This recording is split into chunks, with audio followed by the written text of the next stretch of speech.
Emmaste kool alustas tööd endises Mõisa härraste majas 11. novembril aastal 1920. Kooli nimetuseks oli mittesünduslik Emmaste kõrgem algkool. Ahhaa, räägi mulle veel sellest. Peeter Lauri, Maria Breever.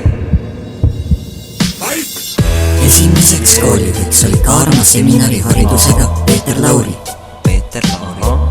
1922. aasta augustis määrati koolijuhatajaks õpetajaks nooruke Maria Breever, kes töötas selles ametis kuni aastani 1949. 40 mis? 49. 40 mis? 49. Kui 1931. aastal suleti naabruses Nõmme algkool, sai Emmaste kool endale ka 1. kuni 4. klassi. Õpilaste arv kasvas seega tunduvalt. Emmaste koolis on õppimine alati väga tähtis olnud, kuid peale selle on igal ajastul olnud õpilaste lemmiktunniks vahetund.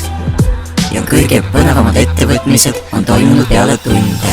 Emmaste, see on see kooliaja ja puiestee, sealt kust on läinud tee, mälestusi otsime, sest Emmastes, kus siis veel noortekas või muku ees, võta vinku, võta sakste jäänud kahe vahele. Sellel aastal saab Emmaste kool 95-aastaseks. Koolimaja lõkkab ikka laste peunsadest häältest ja igal kevadel saadetakse siit teele tarkuse ja mälestustagasi ja noormehi ning neide. Lisaks eredabele võitudele ja saavutustele saab inimene koolist kaasa ka midagi sügavamat, mida kogu elu vältel kasutada.